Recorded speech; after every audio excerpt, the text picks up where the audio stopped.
wabarakatuh. Halo, perkenalkan nama saya Rita Liza, saya dari kelas 18A1. Di sini saya akan menyampaikan video pembelajaran mengenai alat reproduksi pada wanita. Alat reproduksi pada wanita sendiri dibagi menjadi dua. Yang pertama yaitu alat reproduksi wanita bagian luar dan alat reproduksi wanita bagian dalam. Yang pertama yang akan saya sampaikan yaitu mengenai organ reproduksi wanita pada bagian luar. Organ reproduksi wanita bagian luar terdiri dari beberapa organ. Yang pertama yaitu vulva. Vulva adalah bagian organ eksternal wanita yang berupa celah. Celah ini langsung terhubung dengan saluran kemih dan vagina. Di daerah vulva ini ada bagian yang tersusun atas jaringan lemak yang dinamakan sebagai mons pubis atau mons veneris. Nah, di bagian bawah mons pubis ini terdapat dua bagian, yaitu labium mayor dan labium minor. Labium mayor atau biasa disebut dengan bibir besar yang berupa sepasang lipatan. Labium mayor ini berfungsi melindungi struktur alat kelamin yang berada di dalam dengan cara menutup. Kemudian yang selanjutnya yaitu labium minor atau biasa disebut bibir kecil. Labium minor ini terletak di bagian dalam labia mayor dan berada di sekitar pembukaan vagina. Ukuran labium minor lebih tipis dan lebih kecil. Kemudian terdapat klitoris. Klitoris adalah tonjolan kecil pada bagian atas labia minor dan mengandung ujung-ujung saraf perasa dan pembuluh darah, sehingga bagian ini sangat sensitif.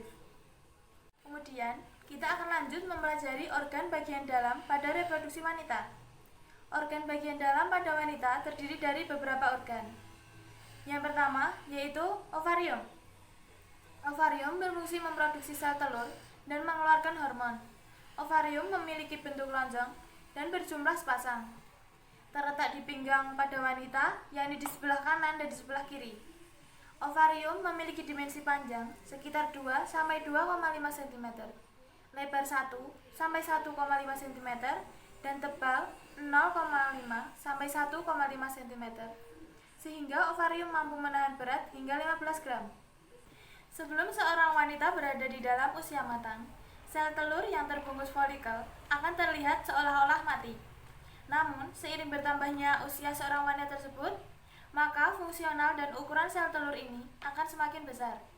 Hal ini disebabkan karena adanya rangsangan dari hormon FSH dan hormon LH. Sel telur seorang wanita akan terus mengalami pertumbuhan hingga akhirnya kantung folikel pecah, sehingga sel telur akan keluar dari ovarium.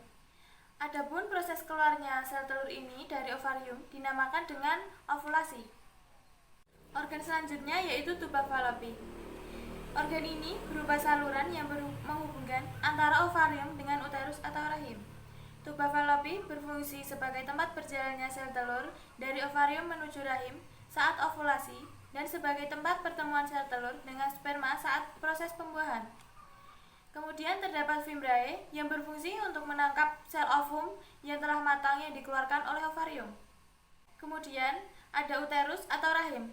Rahim wanita memiliki ukuran dimensi panjang sekitar 7 cm dan memiliki lebar sekitar 4 sampai 5 cm.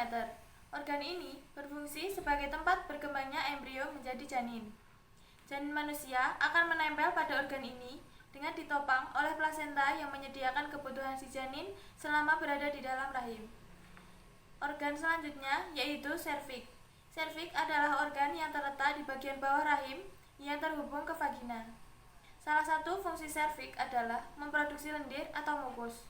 Lendir ini membantu menyalurkan sperma dari vagina ke dalam rahim. Selain itu, serviks juga akan menutup saat seorang wanita mengalami kehamilan, yaitu untuk menjaga janin agar tetap di dalam rahim dan akan melebar dan membuka saat proses persalinan berlangsung. Kemudian ada vagina. Vagina merupakan organ reproduksi wanita bagian dalam. Organ ini merupakan tempat terjadinya proses kopulasi, yakni pertemuan antara dua alat kelamin, yaitu alat kelamin laki-laki dan alat kelamin perempuan. Vagina berfungsi sebagai saluran penghubung ke rahim, dengan labia dan vulva sebagai jalan masuknya. Di ujung dalam vagina terhubung langsung dengan serviks atau leher rahim.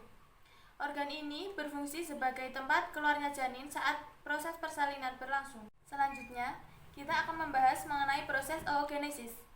Oogenesis adalah suatu proses pembentukan sel telur di mana pembentukannya terjadi di dalam ovarium.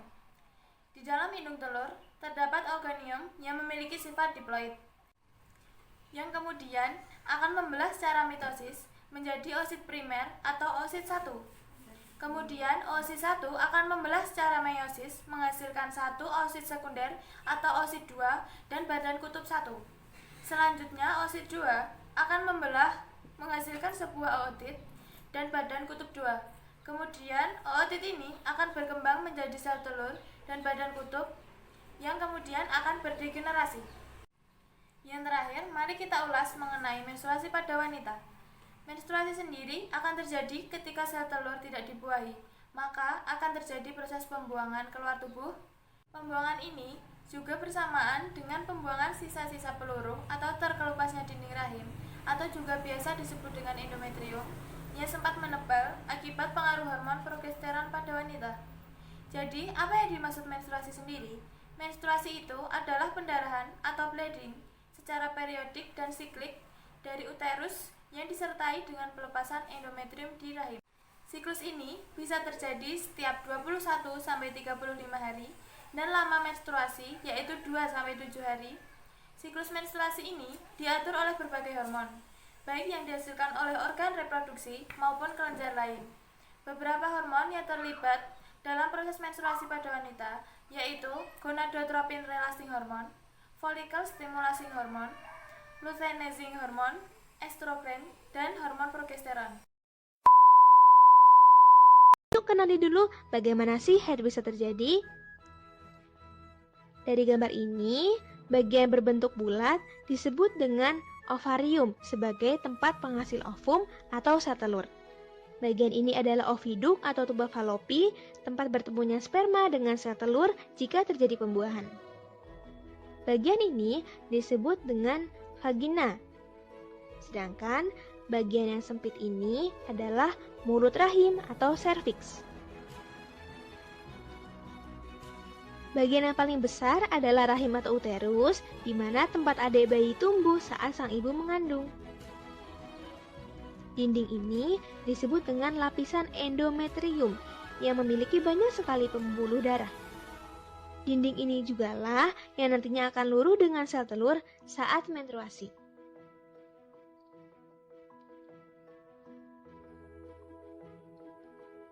Sel telur yang dihasilkan ovarium akan berjalan melalui tuba falopi.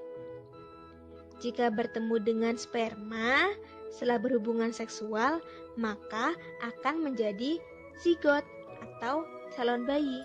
Sedangkan jika tidak dibuahi oleh sel sperma, maka sel telur akan terus berjalan ke rahim. Ovum akan menempel di endometrium, dan pada saat rahim berkontraksi akan luruh bersama dengan dinding endometrium yang mengandung banyak sekali pembuluh darah. Nah, peristiwa inilah yang disebut dengan menstruasi, keluarnya darah dari vagina wanita.